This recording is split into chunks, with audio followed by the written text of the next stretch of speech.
live in one country travel to another country to receive medical, dental, and surgical care while at the same time receiving equal to or greater care than they would have in their own country, and are traveling for medical care because of affordability, better access to care, or higher level of quality of care.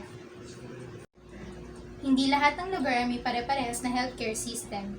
May mga kagamitan at mga espesyalista ang hindi available sa ibang lugar kung kaya ang mga tao ay napipilitang pumunta sa malayo upang doon hanapin ang tutugon sa kanilang pangangailangan. May mga sakit na nangangailangan ng mga espesyal na equipment at espesyal na doktor, kung kaya ang iba ay lumalayo rin upang humanap ng mga doktor na kayang gumamot ng mga sakit na ito. May mga panahon din na ang doktor na mismo ang nagsasabi na hindi na niya kayang gamutin ang isang karamdaman, kung kaya siya na ang nagbibigay ng opinyon na kailangan ng pumunta sa ibang ospital na mas kakayaning gamutin kung ano man ito.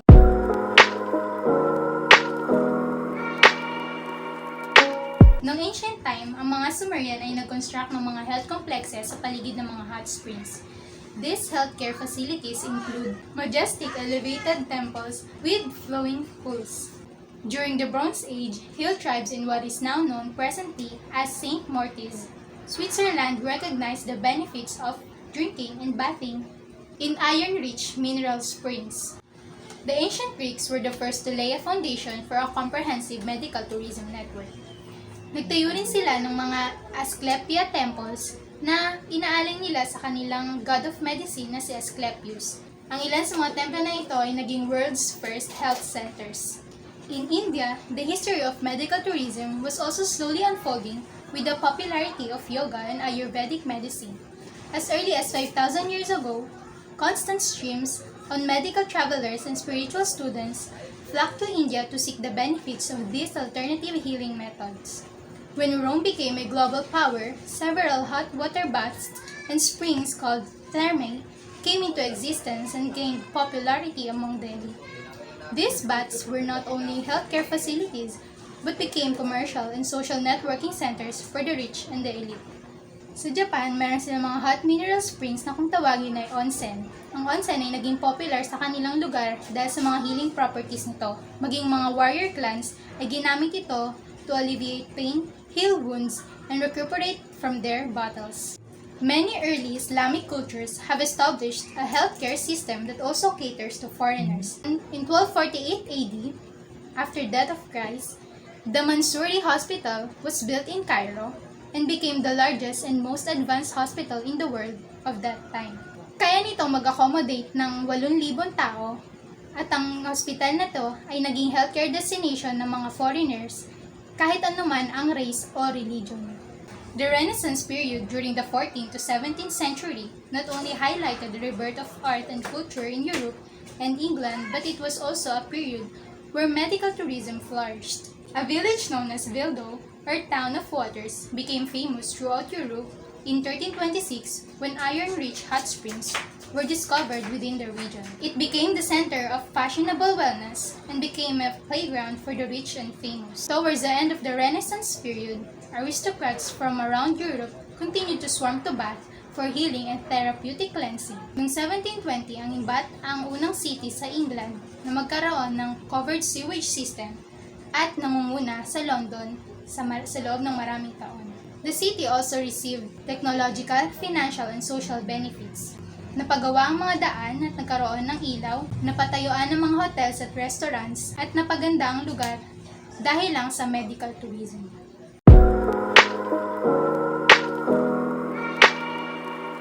Mental health is moving far beyond the psychiatrist's couch.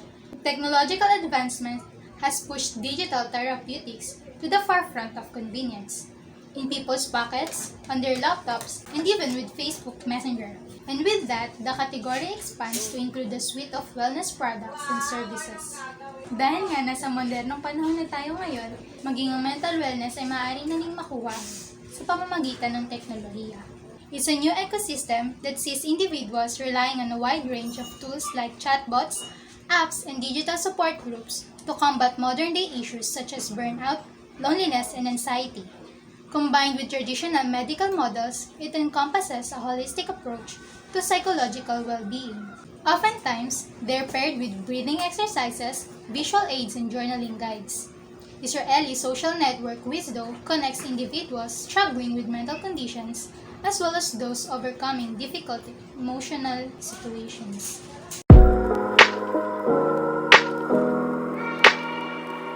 Noong 2007, ang bilang ng mga American medical tourists ay tumaas sa 300,000, the largest ever in medical tourism history. This figure is estimated to reach over 1 million by 2010.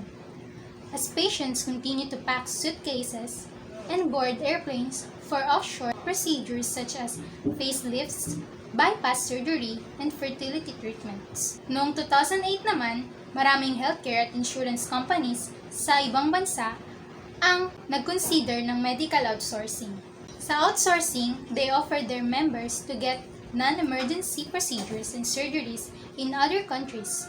Many are also considering foreign medical procedures as part of health plan coverage. The fertility treatment segment of the medical tourism market is believed to show the fastest growth over the forecast period.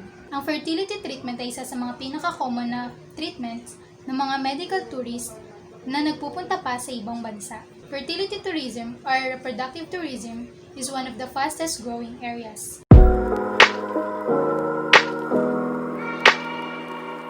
Medical tourists travel abroad to receive more affordable medical surgeries or treatments and look for higher quality standards or a better access to care in comparison to what they could get in their own country.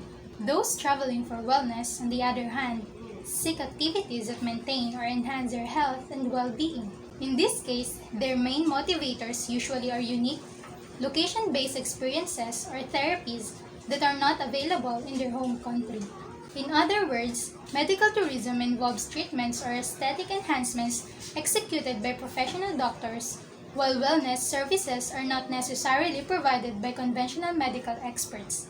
Wellness tourists aim to prevent diseases rather than treating existing conditions. For example, medical tourism involves people who travel for surgeries and dental care, while wellness tourism involves travelers seeking to try out spa treatments and rituals, balanced diet, and fitness events.